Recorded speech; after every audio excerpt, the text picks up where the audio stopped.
তো আমরা ভিসিপি এর 2 নম্বর রুল বলে দিলাম। এবার চলে যাই রুল নাম্বার 3 তে। তোমরা দেখো তোমাদের সামনে 3টে কম্পাউন্ড আছে, 4টা কম্পাউন্ড আছে। আমি প্রথমে NF3 নিয়ে একটু বলি। NF3 স্ট্রাকচারটা কেউ বলতে পারবে NF3 দেখতে কেমন? আমি আগের দিন তোমাদের শর্টকাট কিছু বুদ্ধি বলেছিলাম। NH3 স্ট্রাকচার যা হবে, NF3 স্ট্রাকচার সেমই হবে, কারণ নাইট্রোজেন সেম আছে, হাইড্রোজেনের টেট্রাইডাল। না হ্যাঁ টেট্রাইডাল জিওমেট্রি, কিন্তু একটা তো লোন পেয়ার আছে, ওই জন্য শেপ বলতে হয় পিরামিডাল। তাহলে NF3টা ড্র করে চলো। নাইট্রোজেন দাও, নাইট্রোজেনের 3 দিকে 3টে ফ্লুরিন দিয়ে দাও, এদিকে একটা এদিকে একটা এদিকে একটা ফ্লুরিন দিয়ে দাও, আর ওর সাথে একখানা লোন পেয়ার দাও। NCl3 স্ট্রাকচার তাই হবে, নাইট্রোজেন একই রকম ভাবে 3খানা ক্লোরিন দিয়ে দাও, এই একখানা 2খানা ক্লোরিন, আর এইদিকে একখানা লোন পেয়ার দিয়ে দাও। এবার সবচেয়ে মজার কি জানো, নাইট্রোজেন আর ফ্লুরিনের মধ্যে যদি ইলেকট্রোনেগেটিভিটি দেখো, আমি আরেকবার ইলেকট্রোনেগেটিভিটি অর্ডারটা মনে করাই। বলো ইলেকট্রোনেগেটিভিটি নাইট্রোজেন আর ফ্লুরিনের মধ্যে বেশি কার? Fluorine obviously. তো ফ্লুরিন নাইট্রোজেন থেকে ইলেকট্রন গুলোকে টানে, মানে আগের বার যা সিচুয়েশন ছিল এবারে সিচুয়েশন উল্টো। এবারে ইলেকট্রন গুলো, বন্ড পেয়ারের ইলেকট্রন গুলো ফ্লুরিনের কাছাকাছি চলে আসে। ভাবো এদের মধ্যে ডিস্টেন্সটা কত বেশি, ফলে রিপালশনটা কম। তুমি যদি নাইট্রোজেন আর ক্লোরিনে যাও, দেখবে নাইট্রোজেনের ইলেকট্রোনেগেটিভিটি ক্লোরিনের চেয়ে খানিকটা হলেও বেশি। আমরা অলমোস্ট সেমই বলি, তার মানে যাই হোক এখানকার ইলেকট্রন গুলো অনেকটা বেশি নাইট্রোজেনের দিকে আসে। এবার তোমরাই বলো এখানে ডিস্টেন্সটা বেশি না ফ্লুরিনের ক্ষেত্রে ডিস্টেন্সটা বেশি? বন্ড পেয়ারের ইলেকট্রন গুলোর মধ্যে ডিস্টেন্স বেশি কোথায়? ফ্লুরিনের ডিস্টেন্সটা বেশি, ক্লোরিনের ক্ষেত্রে ডিস্টেন্সটা কম। অর্থাৎ এই ক্ষেত্রে এই যে স্টার দিলাম, NCl3 ক্ষেত্রে বন্ড পেয়ার ইলেকট্রন গুলোর মধ্যে রিপালশনটা হাই। রিপালশন হাই হলে তো বন্ড অ্যাঙ্গেল হাই হবেই।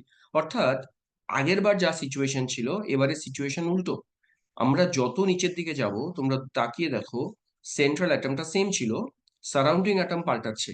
সারাউন্ডিং অ্যাটমের ইলেকট্রোনেগেটিভিটি যত কমছে, বন্ড অ্যাঙ্গেল কমার পরিবর্তে বন্ড অ্যাঙ্গেল তত বাড়ছে। অর্থাৎ এখানে আগের বার যা পড়েছো তার উল্টো ঘটনা। ভিএসি পেয়ারের রুল নাম্বার 3 তে বলা, সারাউন্ডিং অ্যাটমের যদি ইলেকট্রোনেগেটিভিটি কমে বন্ড অ্যাঙ্গেল বাড়ে, বন্ড অ্যাঙ্গেল কমে না। আগের বার ছিল উল্টো কথা, সেন্ট্রাল অ্যাটমের ইলেকট্রোনেগেটিভিটি যদি কমে বন্ড অ্যাঙ্গেল কমে। সেম ভাবে ধরো পরীক্ষায় প্রশ্ন এলো, আমি OF2 নিলাম, চলো এদিকে একটা ফ্লুরিন এদিকে একটা ফ্লুরিন, এরও লোন পেয়ার আছে একখানা, এরও লোন পেয়ার আছে একখানা। OF2 সাথে এবার ধরো আমি কম্পেয়ার করতে বললাম, চলো OCl2 দিয়ে দিলাম। দুজনের শেপ সেম আছে, দুজনই ভি টাইপ স্ট্রাকচার। এবার বলো তো এটা 1 নম্বর কম্পাউন্ড, এটা 2 নম্বর কম্পাউন্ড, বলো তো কার বন্ড অ্যাঙ্গেলের ভ্যালু বেশি কার কম? ফটাফট অ্যান্সার করো। স্যার ক্লোরিনের জন্য বেশি। হ্যাঁ, তার মানে এখানে ক্লোরিনের বন্ড অ্যাঙ্গেলটা বেশি, কারণ কি ক্লোরিনের ইলেকট্রোনেগেটিভিটিটা কমে গেছে। এই গেল মোটামুটি ভিএসিপিআর, এর বাইরে আর ভিএসিপিআর নেই। আমাদের ভিএসিপিআর বলা মোটামুটি শেষ। আজকে আমি আরেকটা নতুন টপিক স্টার্ট করি, তাহলে কেমিক্যাল বন্ডিং এর কোভ্যালেন্ট পার্টটা মোটামুটি হয়ে যাবে। আমাদের এখন আর 3টে জায়গা আছে, একটা ডাইপোল মোমেন্ট করাবো, হাইড্রোজেন বন্ডিং, আর সবার লাস্টে এমওটি, তাহলে কোভ্যালেন্ট বন্ডিং শেষ হয়ে গেল। আর আয়নিক বন্ডিংটা আমরা একদিন করাবো, তাহলে কমপ্লিট। আশা করি আর দুদিনে শেষ হয়ে যাবে। আর মাঝখানে না কয়েকদিন আমি তোমাদের অ্যাসাইনমেন্ট দিতে পারিনি, পরীক্ষার কোশ্চেন আপলোড করতে পারিনি। মানে কলেজের না এত কাজের চাপ পড়েছে, আমি কিছু নিঃশ্বাস নিতে পারছি না। তো আজ কালকে পরশু থেকে মোটামুটি ফ্রি হয়ে যাব, আমি আবার অ্যাসাইনমেন্ট ডিপিপি এগুলো দিয়ে দিতে যাব। আচ্ছা নেক্সট তোমরা হেডিং করো এবারে, ডাইপোল মোমেন্ট, খুব ইম্পর্টেন্ট কনসেপ্ট একটা। ডাইপোল, তার সাথে লেখো মোমেন্ট। হুম, খুব ইম্পর্টেন্ট। আমি একটা ডায়াগ্রাম বানাই ডাইপোল মোমেন্ট, তারপর বোঝানোর চেষ্টা করি। তোমরা সবার আগে HF ড্র করো। হুম, বলতো হাইড্রোজেন ফ্লুরিন এই মলিকিউলটা, আর তার সাথে যদি ফ্লুরিন মলিকিউলের কম্পারিজন করি, এদের মধ্যে দুজনের মধ্যে কোভ্যালেন্ট মলিকিউল কোনটা? চলো মাইক্রোফোন অ্যান্সার এফ করো। এফ এফ টা অ্যাকচুয়ালি কি জানো, 100% কোভ্যালেন্ট। যদিও HF ও কোভ্যালেন্ট, কিন্তু 100% কোভ্যালেন্ট বলা যায় না। তোমরা পড়েছো ফ্লুরিনের ইলেকট্রোনেগেটিভিটি বেশি, ফলে ফ্লুরিন সিগমা ইলেকট্রন গুলোকে নিজের দিকে টানে। ফ্লুরিনের মাথায় আমরা স্লাইটলি ডেল নেগেটিভ ক্যারেক্টার দিই, হাইড্রোজেনের মাথায় ডেল পজিটিভ ক্যারেক্টার দিই। দুটো পোল যেহেতু মলিকিউলটার মধ্যে তৈরি হয়, আমরা মলিকিউলটাকে বলি পোলার। ডাইপোল কথাটা ওই জায়গা থেকে এসছে, যে দুটো পোল তৈরি হয়েছে। এবং আমরা একটা ফর্মুলা দিয়ে ফ্লুরিন কতটা ইলেকট্রনকে টানে এই ঘটনাটাকে আমরা বলি চার্জ সেপারেশন। মানে এদের মধ্যে চার্জের কি পরিমাণ এক্সচেঞ্জ হয়ে যায়, নামটা আরেকবার লিখে নিই, চার্জ সেপারেশন। এই চার্জ সেপারেশনটা ক্যালকুলেট করার জন্য একটা ফর্মুলা ইউজ হয়, এটাকে বলে mu equals to E into L. তোমরা ফর্মুলাটা সবাই লিখবে, আমি চার্জ সেপারেশনটা ক্যালকুলেশন করে দেখাবো। তাহলে আরেকবার রিপিট করি, হাইড্রোজেন আর ফ্লুরিনের মধ্যে ফ্লুরিনের ইলেকট্রোনেগেটিভিটি হাই, কোভ্যালেন্ট বন্ডের ইলেকট্রন ফ্লুরিনের দিকে যায়, এর মাথায় ডেল নেগেটিভ, এর মাথায় ডেল পজিটিভ। এবার চার্জ সেপারেশন ক্যালকুলেট করার formula mu equals to E into L. চলো ইলেকট্রনের চার্জের ভ্যালুটা একবার লিখে দেখাই। সিজিএস এ যদি লিখি তাহলে ইএসইউ বসে 4.8 ইন্টু 10⁻⁻10, ইউনিটটাও তোমরা লিখে নাও ইএসইউ। আর ধরা যাক এই হাইড্রোজেন আর ফ্লোরিনের বন্ড ডিস্টেন্স, বন্ড লেন্থ আমি অ্যাপ্রক্স ধরি, আমার সুবিধা হবে হিসেবটা করতে। আমি অ্যাপ্রক্স 1.5 অ্যাংস্ট্রম ধরলাম। তার মানে এল এর জায়গায় যদি 1.5 অ্যাংস্ট্রম বসাই, অ্যাংস্ট্রমটাকে সেন্টিমিটার করার জন্য 10⁻⁻8 দিয়ে মাল্টিপ্লাই করলে সেন্টিমিটার হয়। তোমরা আমাকে 4.8 কে 1.5 দিয়ে মাল্টিপ্লাই করে অ্যান্সারটা বলো কত হয়। তাহলে চার্জ সেপারেশন ডিস্টেন্সটা ক্যালকুলেট হয়ে যাবে। 4.8 আর 1.5 এটা মাল্টিপ্লাই করলে অ্যাপ্রক্স হবে 7.2। আর পাওয়ারে পড়ে থাকে 10⁻10 আর -8, এটাকে বলে 10⁻−18। আর ইউনিটটাকে লিখবো ইএসইউ, ড্যাশ দিয়ে লেখো সেন্টিমিটার। এই যে বড় একটা ইউনিট লিখলাম 10⁻−18 ইএসইউ সেন্টিমিটার, এটাকে কেউ কেউ ডি বাই দিয়েও রিপ্রেজেন্ট করে, ডিই বি ওয়াই ই। তার মানে চার্জ সেপারেশনের যে ভ্যালুটা পেলাম, এটাকে আমরা নাম দেবো 7.2 ডি বাই। এই যে ভ্যালুটা ক্যালকুলেট করলাম, that is called dipole moment. তার মানে ডাইপোল মোমেন্ট কিছুই না, দুটো এলিমেন্ট থাকবে, কোভ্যালেন্টলি বন্ডেড অ্যাটম থাকবে, তাদের মধ্যে যে চার্জ সেপারেশন হয়ে যাবে, ওই চার্জ সেপারেশন কতটা হয় সেটাকে মেজার করার জন্যই আমরা এই নামটা ইউজ করি। যেহেতু চার্জ সেপারেশনের দুটো জিনিস থাকবে, ভ্যালু তো থাকবেই, তোমরা দেখেছো ভ্যালু পেয়েছি 7.2 ডিবাই। আর যে বেশি ইলেকট্রোনেগেটিভ, চার্জগুলো সবসময় তার দিকে শিফট করে, অর্থাৎ এর না ডাইরেকশন থাকবে, ভ্যালু থাকবে, ওই জন্য আমরা এটাকে একটা ভেক্টর কোয়ান্টিটি বলি। তার জন্যই নামটা দেওয়া হয়েছে ডাইপোল মোমেন্ট। আরো ছোট ছোট অনেক এক্সাম্পল দেওয়া যাবে। তাহলে আরেকবার রিপিট করি, ডাইপোল মোমেন্টের ভ্যালু যদি কোনো সিস্টেমের ক্ষেত্রে আমরা পাই, মানে জিরো না পাই, আমরা সেই মলিকিউলগুলোকে বলবো পোলার মলিকিউল, কারণ তার ডাইপোল মোমেন্টের ভ্যালু আছে। আর যদি ডাইপোল মোমেন্ট না পাই, ধরো আমি যদি ফ্লুরিনে যাই, তোমরা ভাবো ফ্লুরিনের দুটোই তো ফ্লুরিন, তাহলে এদের যে কোভ্যালেন্ট বন্ডের দুটো ইলেকট্রন, ইলেকট্রনকে কেউ কারো দিকে টানবে না, তাহলে চার্জ সেপারেশন হওয়ার কোনো প্রশ্নই নেই। আমরা এই কারণে এই মলিকিউলটাকে নন পোলার মলিকিউল বলি। তাহলে বলো তো পোলার কাকে বলে আর নন পোলার কাকে বলে? একটা লাইনে অ্যান্সার করো, পোলার মলিকিউল কি নন তো পোলার? যাদের মধ্যে পার্শিয়াল পজিটিভ আর নেগেটিভ চার্জ থাকে। ব্যাস, আচ্ছা এই নামটা কার গো, অ্যাবসলিউট প্যারাডক্স, কে বলছো? আমি নামটা ধরতে পারছি না। স্যার আমি আরমান। আরমান বলছো ওটা? আচ্ছা, এটা আরমান, ওকে ফাইন। তাহলে স্যার অ্যাকচুয়ালি এই নামটাতেই সবগুলো ক্লাসে জয়েন করি তো। আচ্ছা আচ্ছা, ঠিক আছে, তাহলে অসুবিধা নেই। তাহলে আরেকবার রিপিট করি যে ঘটনাটা কি দাঁড়াচ্ছে। ডাইপোল মোমেন্ট কারা পোলার হয়? যাদের ডাইপোল মোমেন্ট থাকবে। আচ্ছা, এবার চট করে অ্যান্সার দিও তো। মনে করো আমি যদি এবার কাউকে বলি চলো হাইড্রোজেন ক্লোরিনে চলে যাই, বা হাইড্রোজেন ব্রোমিনে চলে যাই, আমি আরো কয়েকটা এক্সাম্পল দিই, চলো হাইড্রোজেন আয়োডিনে চলে যাই। আর পাশে এইচএফ লিখেছিলাম, এইচএফটা আমি আরেকবার তুলবো। এখানে আমার দুটো প্রশ্ন আছে, বলতে পারো এদের চারজনের মধ্যে চারজনই পোলার হবে না নন পোলার হবে? ভেবেচিন্তে অ্যান্সার করো। পোলার। স্যার এরা পোলার। চারজনই পোলার হবে, ভেরি গুড। কেন বলো তো সবাই, চারজনই কেন পোলার? কারণ এদের সবার ওদের ইলেকট্রোনেগেটিভিটি চার্জ ডিফারেন্স সেপারেশন আছে। জিরো হবে না। হ্যাঁ জিরো স্যার, হবে এদের না মোদ্দা কথা। ইলেকট্রোনেগেটিভ ডিফারেন্স বেশি। হ্যাঁ, ইলেকট্রোনেগেটিভিটি ডিফারেন্স আছে। তো এরা সবাই পোলার হবে, এটা খুব একটা কঠিন প্রশ্ন ছিল না। কঠিন প্রশ্ন, এদের চারজনের মধ্যে কার ডাইপোল মোমেন্ট বেশি, কার ডাইপোল মোমেন্ট কম। এটা বললে ম্যাক্সিমাম ছাত্র উত্তরটা ভুল দেয়। দেখি তো তোমরা কি উত্তর দাও, এদের চারজনের মধ্যে কার ডাইপোল মোমেন্ট বেশি হবে? চলো অ্যান্সার দাও।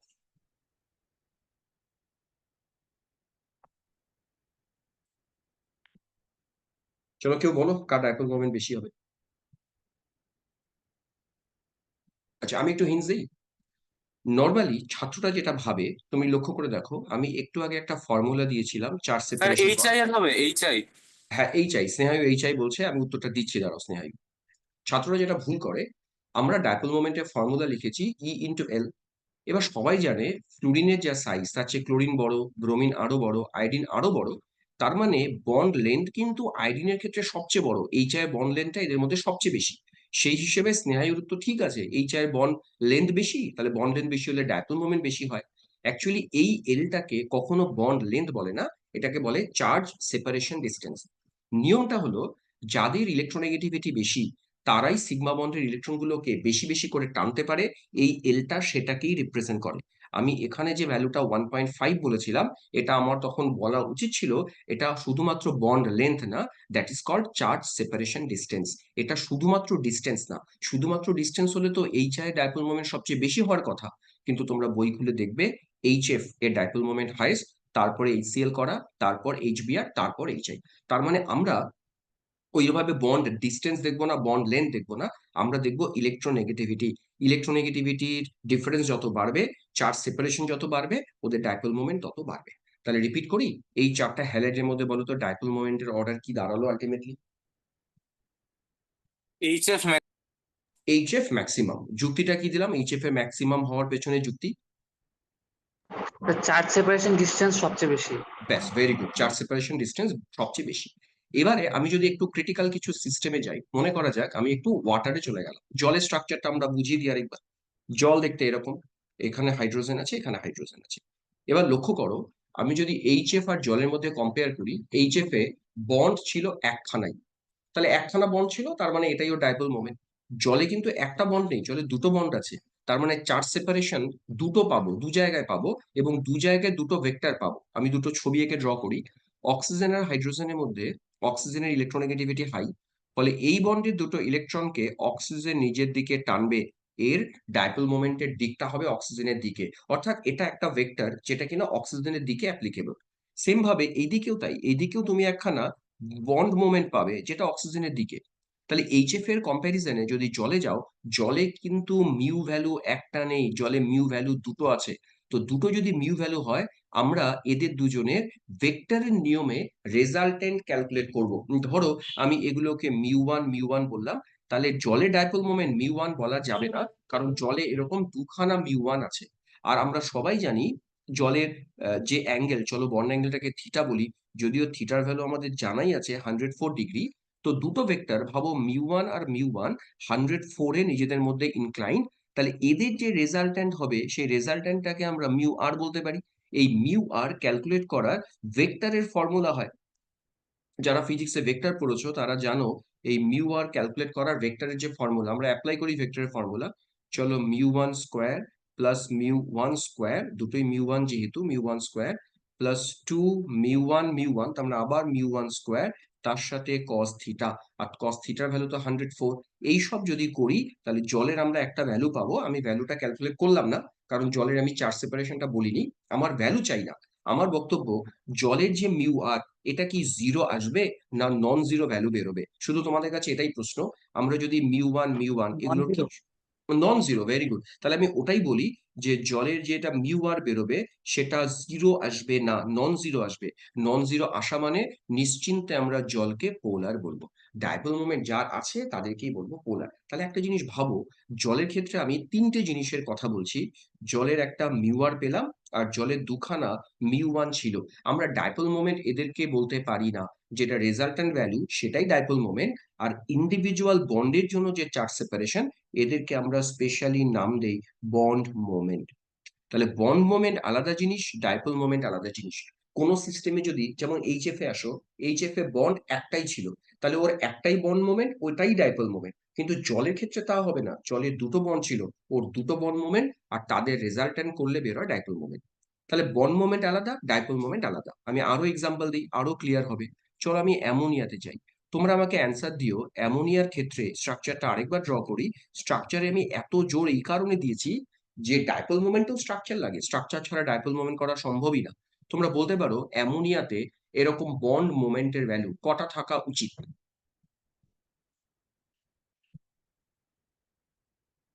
চলো মাইক্রোফোন অন করে সবাই অ্যান্সার করো, জলে বন্ড মোমেন্ট কটা থাকা উচিত? তিনটা। তিনটে থাকা উচিত, ভেরি গুড, তিনটে থাকা উচিত। জানো কেন? জলের একটা বন্ড মোমেন্ট নাইট্রোজেন হাইড্রোজেন এদিকে যাবে, আরেকটা বন্ড মোমেন্ট এদিকে যাবে, আরেকটা বন্ড মোমেন্ট এদিকে যাবে, ফলে তিনটে ডিরেকশন একই দিকে আছে। এদের রেজাল্ট্যান্টটা আমরা এইদিকে ড্র করব। এটার ক্ষেত্রেও আমি বলবো মিউ আর জিরো বেরোবে না, মিউ ওয়ান নন জিরো বেরোবে। বলো অ্যামোনিয়াকে আমরা পোলার বলবো নাকি অ্যামোনিয়াকে নন পোলার বলবো? পোলার। পোলার। অ্যামোনিয়াকে আমরা পোলারই বলবো, ফাইন। তাহলে এই হচ্ছে আমাদের পোলারের গল্প। এরকম আরো প্রচুর কম্পাউন্ড আছে। আমি এক দুটো করে কম্পাউন্ড নিয়ে এবার একটু ডিসকাস করি আরেকবার। এই আজকে কি ওই উৎসা ওরা জয়েন করেনি? উৎসা, অভিরূপ, না ওরা বোধহয় কেউ জয়েন করেনি আজকে। আচ্ছা ঠিক স্যার আছে। এই কনসেপ্টটা থেকেই বোঝা যায় যে একটা কম্পাউন্ড পোলার হবে কি পোলার হবে না। একদম এইটাই থেকেই বোঝা যায় যে কে পোলার হয় কে নন পোলার হয়। আমরা প্র্যাকটিস করব অনেক কম্পাউন্ড, তোমরা দেখলেই বুঝতে পারবে। যেমন অ্যামোনিয়া 100% পোলার, জল পোলার, এইচএফ পোলার, এটা সবাই পোলার। চলো আরো দু একটা কম্পাউন্ডের এক্সাম্পল নিচ্ছি। ধরা যাক আমি এবার একটু টিপিক্যাল কিছু কম্পাউন্ড নেব। আমি কার্বন ডাই অক্সাইডে চলে গেলাম।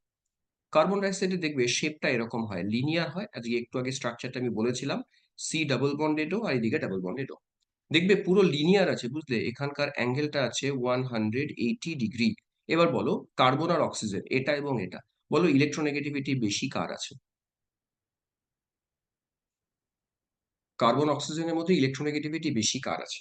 আমরা 100% অক্সিজেন। জানি অক্সিজেন। অক্সিজেন। অক্সিজেন তার স্যার, মানে অক্সিজেন। একদম, তার মানে বন্ড মোমেন্টটা অক্সিজেনের দিকে যাবে, এইদিকে। এই একটা ভেক্টর।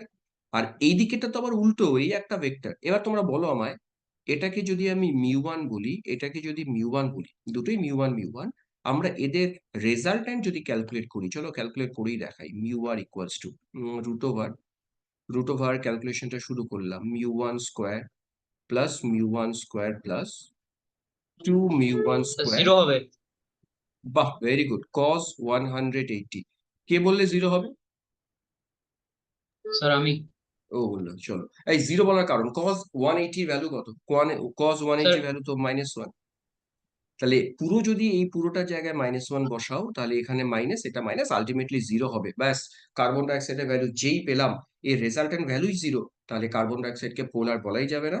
কার্বন ডাইঅক্সাইডকে আমাদের বলতে হবে এটা অবশ্যই নন পোলার। গল্পটা এত সোজা। কার্বন ডাইঅক্সাইড যদি নন পোলার হয়, আমার এবার তোমাদের কাছে প্রশ্ন আছে, কার্বন ডাইসালফাইড, বলো তো এটা পোলার না নন পোলার? ভেবেচিন্তে অ্যান্সার করবে। দেখো মুখস্থ স্যার করতে নন পারবো না। পোলার। নন পোলার? আচ্ছা স্যার দাঁড়াও, এটা নন কে কে পোলার কারণ নন স্যার পোলার? একই গ্রুপে পড়ে যায়। একই গ্রুপে পড়ে যায়, সালফার অক্সিজেনের নিচে আছে। কার্বন ডাইঅক্সাইডের যা স্ট্রাকচার আছে না, কার্বন ডাইসালফাইডের স্ট্রাকচার সেম। স্ট্রাকচারটা আঁকলি তোমরা বুঝতে পারবে। এইদিকে ডাবল বন্ড সালফার আছে, এইদিকে ডাবল বন্ড সালফার আছে। ব্যাস, এর রেজাল্টেন্টটা জিরোই হবে, এরও জিরো আসবে, নন পোলার হবে। তাহলে ডাইপোল মোমেন্ট তোমাদের আইডিয়া হচ্ছে ডাইপোল মোমেন্ট কি করে করতে হয়। আমি আরো কয়েকটা কম্পাউন্ড দেবো, আরো জটিল হ্যাঁ জটিল স্যার। কম্পাউন্ডে ঢুকবো। চলো আরেকটা কম্পাউন্ডে ঢুকি। আমি এবারে দেখাবো BF3। তো BF3 স্ট্রাকচার আমি আগের দিন করে দিয়েছিলাম। মাঝখানে বোরন থাকে, বোরনের হাইব্রিডাইজেশন sp2 হয়। আর sp2 হলে ট্রাইগোনাল প্ল্যানার হয়, এদিকে একটা ফ্লুরিন থাকে আর এদিকে একখানা ফ্লুরিন থাকে। এই বন্ড অ্যাঙ্গেল গুলো যদি তোমরা মেজার করো, দেখবে 120 থাকবে। এখন আমার প্রশ্ন, এখানে বন্ড মোমেন্ট কটা আছে এবং তার ডাইরেকশন গুলো দেখাই। তা আগে বলো বন্ড মোমেন্ট কটা আছে এখানে? আচ্ছা, তিনটা। স্যার বন্ড মোমেন্ট তিনটা। তিনটে আছে, তিনটা। ফাইন। এবার বোরন আর ফ্লুরিনের দিকে, এই দেখো এর বন্ড মোমেন্টটা ফ্লুরিনের দিকে যাবে, এর বন্ড মোমেন্টটা যাবে এই ফ্লুরিনের দিকে, এই বন্ড মোমেন্টটা যাবে এই ফ্লুরিনের দিকে। যখন তিনখানা ভেক্টর হয়, এটাকেও মিউ1 বলি, চলো এটাও মিউ1 বলছি, এটাও মিউ1 বলছি। তাহলে আমরা দুটোর রেজাল্ট্যান্ট, তারপরেরটা রেজাল্ট্যান্ট আলাদা। আমি প্রথমে এই মিউ1 আর এই মিউ1, এদের আমি রেজাল্ট্যান্ট ভ্যালুটা ক্যালকুলেট করতে চাই। এই রেজাল্ট্যান্ট ভ্যালুটা আমরা তোমাদের সাথে নিয়ে ক্যালকুলেশনটা করি। চলো এই মিউ আর সমান, চলো সবাই আমাকে হেল্প করবে একটু। ফর্মুলাটা ফেলছি আমি। তো মিউ1 স্কোয়ার প্লাস আরেকটা মিউ1 স্কোয়ার প্লাস 2 মিউ1 স্কোয়ার। এবারে অ্যাঙ্গেল ছিল 120, ফলে কস 120। কেউ জানো কস 120 এর মান কত, ভ্যালু কত? -1/2। Minus half. মাইনাস এবার হাফ। এবার একটু ভাবো, মাইনাস হাফ বসালাম, তাহলে এই মাইনাস হাফ এটা কাটা, তাহলে এইটুকু তো হয়ে গেল মাইনাস মিউ। তাহলে -মিউ1 স্কোয়ার কাটা, দেখলে রেজাল্টেন্টের ভ্যালু কি পড়ে থাকে? অনলি মিউ1। অর্থাৎ 120 যদি অ্যাঙ্গেল থাকে, ইন্ডিভিজুয়াল যে মিউ1 ছিল তাদের ভ্যালুই হবে মিউ আর। তার মানে মিউ আরটা নতুন কিছু না, মিউ আরটা অ্যাকচুয়ালি মিউ1। এবার আমরা কার কার রেজাল্টেন্ট করবো বোঝাই।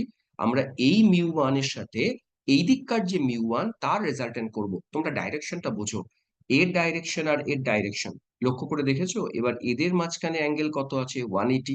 অলরেডি আমরা শিখেছি 180 যদি হয় তার রেজাল্টেন্ট আর করার দরকার পড়ে না। এদের দুজনে যদি রেজাল্টেন্ট করতে চাই, এদের দুজনের আর রেজাল্টেন্ট আসবে না। তার মানে BF3 total overall resultant zero আসবে, আমরা BF3 কে চোখ বন্ধ করে বলে দেব এটাও আমাদের নন পোলার। তাহলে কনসেপ্ট গুলো কি বোঝা যাচ্ছে কারা পোলার কারা নন পোলার? স্ট্রাকচার যদি আমরা ড্র করতে পারি আমরা পোলার নন পোলার সহজে বুঝবো, আদারওয়াইজ বুঝতে অসুবিধে হবে। এরপরে আমি আরো দু একটা একটু কঠিন প্রবলেমে যাব। হ্যাঁ, তোমরা এবার অ্যাটেনশন দাও, আর একটু কঠিনে যাও। তোমরা বেনজিন নাম নিশ্চয়ই শুনে থাকবে। আমি তিনটে বেনজিন ড্র করি, তোমরা খাতায় আমার সাথে সাথে ড্র করে যাও। প্রথমে এরকম ভাবে একটা বেনজিন দাও, তিনটে বেনজিন ড্র করতে বলেছি। চলো বেনজিন আঁকো সবাই তিনটে। এই আরেকটা বেনজিন, আর এইদিকে আমরা আরেকখানা বেনজিন ড্র করলাম। আমাদের যেটুকু টার্গেট ছিল ক্লাস প্রায় আমাদের শেষের দিকে। হ্যাঁ, এবার চলো এর ওপরে একখানা ক্লোরিন দিলাম, এর ওপরেও একখানা ক্লোরিন দিলাম, এর ওপরে একখানা ক্লোরিন দিলাম। বেনজিনের উপরে ক্লোরিন আছে, এর নাম হবে ক্লোরোবেনজিন। ভালো করে শুনবে, কি নাম বললাম এর? ক্লোরোবেনজিন। এবারে আমরা কি করলাম, বেনজিনের যদি নাম্বারিং করি, চলে বেনজিনটা একটু নাম্বারিং করে দিই। এই কার্বনটা 1 আছে, এটা 2, এটা 3, এটা 4, এটাকে 5 করি, আর এটাকে 6 করি। আমি কিন্তু এই কার্বনটাকে অ্যাকচুয়ালি 1 বলেছি। তো এখানেও তাই হবে। আমি করলাম কি, এই ক্লোরিনটার পাশের কার্বন যেটা 2 নম্বর, এখানে আরেকখানা ক্লোরিন দিলাম। আমি চাইলে 6 নম্বরও দিতে পারতাম, ইচ্ছে করে 2 এ দিলাম। আর এই জায়গায় 2 এ না দিয়ে আমি 3 এ দিলাম, আর এখানে আমি 3 এ না দিয়ে আমি 4 এ দিলাম। এবার এই কম্পাউন্ড গুলোর যদি নাম জিজ্ঞেস করি, এগুলো অর্গানিক তো একটু কষ্ট হবে এখন, পরে আমরা অর্গানিক অবশ্যই শিখবো শেষের দিকে। তো এই কম্পাউন্ডটার নাম হবে 1,2 ডাইক্লোরোবেনজিন। নামটা ভালো করে বোঝো, 1,2 ডাইক্লোরোবেনজিন। 1,2 বলার কারণ নিশ্চয়ই বুঝেছো, কারণ দুটো ক্লোরিন আছে, একটা 1 এ আছে, 3 এ আছে। ফলে এটার নাম হবে 1,3 ডাইক্লোরোবেনজিন, এর নাম হবে 1,4 ডাইক্লোরোবেনজিন। এখন আমার প্রশ্ন, এই যে 1 এর রেসপেক্টে যে 2 অথবা 6, এই পজিশন গুলোর আলাদা নাম হয় একটা, কারো জানা আছে এই নামগুলো কি?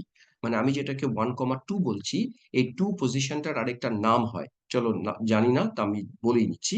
এই পজিশনটাকে বলে অর্থ। 1 এর রেসপেক্টে 3 হোক বা 5 হোক, এই পজিশনটাকে আমরা নাম দেব মেটা। আর 1 এর রেসপেক্টে যেটা 4, এই পজিশনটাকে নাম দেওয়া হবে প্যারা। তাহলে নামগুলো বুঝি, এটাকে বলে অর্থো ডাইক্লোরোবেনজিন, মেটা ডাইক্লোরোবেনজিন, প্যারা ডাইক্লোরোবেনজিন। তো বেনজিনের সাথে ক্লোরিন দিলে এরকম 3টে আইসোমার বানানো যায়। এখন আমি সবার আগে প্যারাটায় যাব। তোমরা প্যারার দিকে তাকাও। কার্বন এবং ক্লোরিন, আমরা জানি কার্বন আর ক্লোরিনের মধ্যে ইলেকট্রোনেগেটিভিটি ক্লোরিনের বেশি। তো এদের যে বন্ড মোমেন্ট, সেই বন্ড মোমেন্টটা যাবে ক্লোরিনের দিকে, আর এদের যে বন্ড মোমেন্ট সেটা যাবে ক্লোরিনের দিকে। এবার মনে মনে ভাবো, এই যে দুটো বন্ড মোমেন্ট, এই দুটো বন্ড মোমেন্টকে যদি মিউ মিউ বলি, তোমরা বলতে পারো এদের মাঝখানে অ্যাঙ্গেল কত হওয়া উচিত? 180 ডিগ্রি। 180 ডিগ্রি। ব্যাস, চলো ঋদ্ধিবার আরো দু একজন বলেছে 180 ডিগ্রি হওয়া উচিত। আর 180 যদি হয়, আমার প্রশ্ন, এদের রেজাল্টেন্ট ডাইপোল মোমেন্টের ভ্যালু কত হওয়া উচিত? 0। 0। 0। ব্যাস, আমরা চোখ বন্ধ করে বলবো, তার মানে যেটা প্যারা আইসোমার ওটা ডাইপোল মোমেন্ট নেই, আমরা প্যারাটাকে বলে দেব নন পোলার। ব্যাস, গল্প শেষ। বলো প্যারা কেন নন পোলার? প্যারা ডাইক্লোরোবেনজিন 100% নন পোলার হবে। নন পোলার এই কারণে, কারণ দুজনের ডাইপোল মোমেন্ট বন্ড মোমেন্টের মাঝে 180 ডিগ্রি অ্যাঙ্গেল, রেজাল্টেন্ট ভ্যালু থাকবে না। এখন চলে আসো মেটা। আচ্ছা, আমার প্রথম প্রশ্ন, মেটার এই বন্ড মোমেন্টটা তো এইদিকে আছে, আর এদের বন্ড মোমেন্টটা এইদিকে আছে। এদের মধ্যে অ্যাঙ্গেলটা আমি যদি এক্সটেন্ড করে দিই, কেউ বলুক তো এই যে হোয়াইট যে অ্যাঙ্গেলটা, এই অ্যাঙ্গেলটার ভ্যালু কত হওয়া উচিত? 120 ডিগ্রি। ভেরি গুড, এটার ভ্যালু 120 ডিগ্রি। এবার ঋদ্ধিমানি তাহলে উত্তর দাও, এদের মধ্যে অ্যাঙ্গেল যদি 120 হয়, আমি এই বন্ড মোমেন্টটাকে মিউ 1 বলছি, এই বন্ড মোমেন্টটাকেও মিউ 1ই বলছি, তাহলে এদের মাঝখান দিয়ে যে রেজাল্ট্যান্ট বেরোবে মিউ 8, এই মিউ 8টার ভ্যালু কত হওয়া উচিত? মিউ 1। মিউ 1 হওয়া উচিত। তাহলে আমায় বলো, মেটাকে নন পোলার বলবো না পোলার বলবো? পোলার। পোলার, কারণ কেউ রেজাল্টেন্ট ভ্যালু থাকছে, তো রেজাল্টেন্ট ভ্যালু 0 হচ্ছে না, 0 হলে আমরা নন পোলার বলি। এবার অর্থতে চলে আসো, দেখো অর্থটা ঝামেলা আছে একটু। অর্থর এই হচ্ছে আমাদের বন্ড মোমেন্ট, আমি সাদা দিয়ে করি দেখতে ভালো লাগবে। অর্থটার ক্ষেত্রে এইদিকে হলো বন্ড মোমেন্ট মিউ 1, আর এইদিকে হলো বন্ড মোমেন্ট মিউ 1। এদের মাঝখানে অ্যাঙ্গেল আছে, বুঝেই গেছো 60 ডিগ্রি। তা আমি এদের মাঝখান থেকে যেটা রেজাল্ট্যান্ট সেটা ক্যালকুলেট করবো মিউ 8। চলো ফর্মুলা ফেলি। তাহলে ফর্মুলাটা হচ্ছে এরকম, মিউ 8 ইকুয়ালস টু, আরেকবার ফর্মুলা ফেলো, mu 1 square plus mu 1 square plus 2 mu 1 square cos 60। এই কস 60 ভ্যালু বলো। হাফ। হাফ। এবার যদি এখানে হাফ বসাও, তোমরা সমস্ত কিছু করে দেখবে এর ভ্যালুটা আসবে √3 μ1, আর √3 ভ্যালু হয় 1.732, তার সাথে μ1।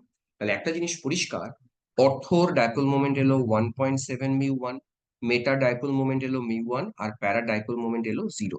এখন যদি কাউকে প্রশ্ন করি অর্থ, মেটা, প্যারা, এদের তিনজনের ডাইপোল মোমেন্টের অর্ডার কি হবে, তোমরা বলবে অর্থ আইসোমারের ডাইপোল মোমেন্ট বেশি হয়, তারপরে মেটা ডাইপোল মোমেন্ট হয়, তারপরে হয় প্যারা ডাইপোল মোমেন্ট। অর্থ আর মেটার মধ্যে ক্যালকুলেশন না করলেও চলে, তোমরা একটা জিনিস মনে রাখবে, থিটার ভ্যালু, থিটা মানে ধরো এরকম ভাবে প্রশ্ন কেউ দিল, আমি আলাদা একটা কম্পাউন্ড নিয়ে বলি, মনে করো বি আছে, আর এদিকে দুটো অ্যাটম আছে এ, এদিকে দুটো অ্যাটম আছে এ, এর থিটার ভ্যালু আমি ধরে নিলাম 100 ডিগ্রি। সেম ভাবে এদিকে একখানা বি দিলাম, same element, same everything same, শুধু অ্যাঙ্গেলটা কমিয়ে ধরো আমি 80 ডিগ্রি করে দিলাম। তোমরা বলতে পারবে 1 নম্বর স্ট্রাকচার আর 2 নম্বর স্ট্রাকচার কার ডাইপোল মোমেন্টের ভ্যালু বেশি হওয়া উচিত? Sir 2 number. স্যার 2 দেখো নম্বর 2 স্যার। নম্বরের ডাইপোল মোমেন্ট ভ্যালু বেশি। দেখো কত সুন্দর লজিক দিলাম, থিটা দিয়ে বললাম। তার মানে আমরা দেখব যে মিউ এর ভ্যালু ডিপেন্ড করে থিটার উপর। কিভাবে ডিপেন্ড করে? Inversely proportional. যদি এভরিথিং কন্ডিশন সেম হয়, কন্ডিশন সেম না হলে কিন্তু হবে না। হ্যাঁ, আমি এক্সাম্পলটা একটু পরে এক্ষুনি দেবো আরেকবার। Mu sir proportional. হ্যাঁ বলো ঋদ্ধিমান, কি বলছো? স্যার আমরা এভাবে তো ভাবতে পারি যে কস থিটার মানে কস থিটার জন্য থিটা ভ্যালু কমলে ভ্যালুটা বাড়ে। একদম ভাবতে পারি তো। এটাই তো ভাববো যে থিটা যদি কমে তো কস থিটা বাড়বে, কস থিটা বাড়লে তো মিউ বাড়বে। ওই জন্য থিটা কম মানে মিউ বেশি। তবে হ্যাঁ, এটা কিন্তু আবার থামরুল বানিয়ে ফেলো না। কিরকম? ধরো তোমাকে পরীক্ষায় প্রশ্ন দিল, দেখো কিভাবে ওরা বোকা বানানোর চেষ্টা করবে, কিন্তু আমরা সতর্ক থাকবো। ধরো ওয়াটারের ক্ষেত্রে ওয়াটারের বন্ড অ্যাঙ্গেল কত? 104। এবার আমরা যদি H2S এ চলে যাই, H2S এর বন্ড অ্যাঙ্গেল একটু আগে দেখেছো বোধহয় 92 এর কাছাকাছি আছে। এখন যদি কাউকে প্রশ্ন করি জল আর H2S এর ক্ষেত্রে কার ডাইপোল মোমেন্ট বেশি, তোমরা তখন এই লজিকটা যদি অ্যাপ্লাই করো, তাহলে তো অ্যান্সার চলে আসছে H2S এর ডাইপোল মোমেন্ট ওয়াটারের থেকে বেশি। এটা কিন্তু এখানে খাটবে না। তার কারণ বলি, অক্সিজেন আর সালফারের মধ্যে প্রথম প্রশ্ন, ইলেকট্রোনেগেটিভিটি বেশি কার? অক্সিজেনের। অক্সিজেন অক্সিজেনের অক্সিজেন 100%। তাহলে এখানে তো চার্জ সেপারেশনটাই বেশি। তার মানে এর যে μ1 ভ্যালু হবে, এর μ1 ভ্যালুটাই হাই। আর সালফারের ক্ষেত্রে তো μ2 যদি ধরি, μ2 ভ্যালুটা কম। ফলে এখানে অ্যাঙ্গেল দেখা যাবে না, এটা রং কনসেপ্ট। অ্যাঙ্গেল আমরা সেখানেই দেখব যখন অ্যাটম গুলো সেম। আর অ্যাটম যদি সেম না হয়, আমরা অ্যাঙ্গেলটাকে প্রায়োরিটি দেব না, আমরা দেব মিউ মানে চার্জ সেপারেশন ভ্যালুকে। যাদের চার্জ সেপারেশন ডিস্টেন্স বেশি হবে তাদের ডাইপোল মোমেন্ট বেশি হবে। এই হচ্ছে মোটামুটি ডাইপোল মোমেন্টের গল্প। তোমাদের কনসেপ্টটা মোটামুটি ক্লিয়ার হলো না? ডাউট আছে স্টিল? Sir clear sir. একদম ক্লিয়ার। আচ্ছা, ক্লাস আমরা স্টপ করব, তার আগে বলো, আমরা যে আজকে অনলাইনে ক্লাস নিলাম, তোমরা কতটা বুঝতে পারলে বলো তো? স্যার পুরোটা বুঝেছি। পুরোটা বুঝেছো? তো ঠিক পুরোটা। আছে, পুরোটা ফাইন। মানে কোনো কথা কোথাও কোনো অসুবিধা হয়নি, তাই তো? না স্যার। আচ্ছা, ওরা তো 2-3 জন বলছে, তোমরা বাকিরা একটু বলবে। বাকিদের একবারও তো কথা বললে না বাকিরা কেউ। তা আমি খুব চিন্তিত, বাকিরা বুঝতে। হ্যাঁ, কে বলছো? আমি আয়ুষ। ও আয়ুষ। আয়ুষ তুমি বুঝতে পেরেছো? আয়ুষ, হ্যাঁ স্যার। আয়ুষ বুঝেছে। এরিক বুঝেছি স্যার। বুঝেছো। অভিরূপ, অভিরূপের মাইক্রোফোন নেই হ্যাঁ কোনো স্যার কারণে। বুঝেছি। বুঝতে পেরেছো? বুঝেছি। আচ্ছা ঠিক আছে, তাহলে আমি আর ক্লাস লেন্দি করি না, ক্লাস আমরা স্টপ করি। তবে তোমরা আজকে যে আলোচনা করলাম তার আমি একদম মানে সিস্টেমেটিক ডিপিপি আবার দেবো। হ্যাঁ, এখন আর অত ব্যস্ততা নেই, ব্যস্ততা মোটামুটি কেটেছে। আবার ডিপিপি দেবো, তোমরা ওগুলো বাড়িতে বসে বসে করবে, দেখবে বেশিরভাগটাই পারবে তোমরা। ক্লাস আমি স্টপ করলাম। আর রেকর্ডিংটা আমি ইয়েতে আপলোড করে দেবো, যারা ক্লাস করতেও পারোনি ভয় নেই। রেকর্ডিংটা আমি প্রসেস করব, একটু টাইম লাগবে, প্রসেস করে অ্যাপের মধ্যে আপলোড করবো। আগে ইউটিউবে আপলোড করতে হবে, তারপর অ্যাপে দিতে হবে। ঠিক আছে, আমি লিভ স্যার করে আগের দিলাম। দিনের ক্লাসে, স্যার আগের দিনের ক্লাসে কিছু এক্সট্রা করিয়েছিলেন, ওটাও কি ওখানে পাওয়া যাবে? ওটা পাওয়া যাবে না, ওটা আমি দেখি অন্য কোনো ভাবে। আগের দিন ক্লাসে না কিছু এক্সট্রা হয়ে গেছিল, মানে বলতে বলতে না কিছু ট্রিক ফিক শেখানো হয়ে গেছিল। যদিও আজকে শুরুতে আমি খানিকটা বলে দিয়েছি। যদি আমি পারি ওই ক্লাসগুলোর একটা এক্সট্রা ভিডিও করে তারপর দিতে হবে। হ্যাঁ, ওটা আমি দেখি, চেষ্টা করি কি করা যায়। ঠিক আছে আপাতত স্যার। এই ক্লাসটাই দেখো। হুম, কেটে দিলাম ক্লাসটা।